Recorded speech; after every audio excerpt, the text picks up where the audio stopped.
ধারালো অস্ত্র দিয়ে কুপিয়ে খুন ভিন রাজ্যের যুবককে। হাওড়া বাগড়া মণ্ডল পাড়ায় চেয়ার তৈরির কারখানায় খুন। জানা গেছে ভিন রাজ্য থেকে দুজন এখানে এসেছিল কাজ করতে। এখানে থাকতো তারা। গত রাতে দুজনের মধ্যে বচসা হয়, একজনকে ধারালো অস্ত্র দিয়ে খুন করা হয়। অভিযুক্ত জখম হয়েছে, তাকে হাওড়া জেলা হাসপাতালে নিয়ে যাওয়া হয়েছে।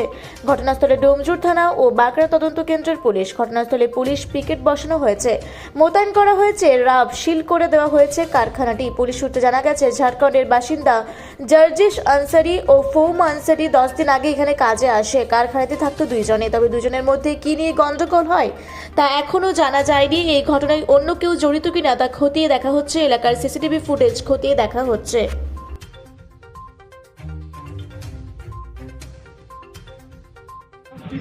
কিচ্ছু দেখিনি, আমি ঘর থেকে বেরিয়েছি।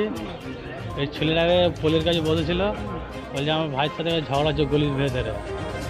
আমি মদ ফাদ খেয়ে হবে এরকম করে ঝগড়া করছিল। আমি তো গায়ে আসছিলাম, বাবা ফোন করছিল। আমি ভাই তোদের ঝগড়া তোরা বোঝ। আমি কী জানি না, আমাদের চিনি না। তোদের আমি জানি না, ও বলছিল ঝগড়া হচ্ছিল। আমি ভাই তোদের ঝগড়া তোরা বুঝ, আমি যাচ্ছি কাজে। আমি সোজা কাজে চলে গেছি। তারপরে কিছু দেখিয়েছি, কিচ্ছু দেখিনি।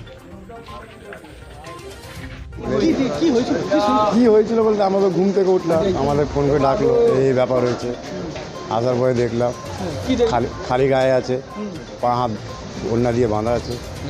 তার ভেতরে তো তখন যায়নি, বাংলা পুলিশ পালিয়ে এসছে, ডাকলো ভেতরে গেলাম, বডিটাকে তুললাম, তুলে জিভে তুলে দিলাম। এরা কোথায় থাকে জানেন? এরা কোথা থাকে জানি না, এরা খালি নিজের কারখানায় কাজ করতো, ঘুমোতো, এটাই জানি। কদিন হয়েছে এখানে? সেটা আমি বলতে পারবো, আমাদের সেটা আমরা জানি না। তারপর আজকে সকালে কি দেখলেন? সকালে কি ভোরবেলা দেখে 4টের দিকে খালি গায়ে শুয়ে আছে, হাত পা বাঁধা আছে, মার্ডার হয়ে গেছে। আর মণ্ডল পাড়া, মাহমুদ আলম। আমি তো এই উঠে এসেছি নাকি, এই মার্ডার হয়েছে, এই দেখতে এসছি।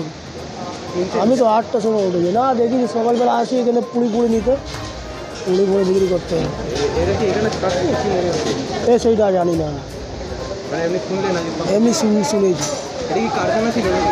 আগে কারখানা ছিল, কুকার কারখানা ছিল আগে। এখন এই পুড়ি বিক্রি করছে, পিয়ার তৈরি হয়। ঠিক আছে, আমার নাম মোহাম্মদ জাভেদ। হাওড়া থেকে মণিশঙ্কর বিশ্বাসের রিপোর্ট, রূপসী বাংলা মিডিয়া।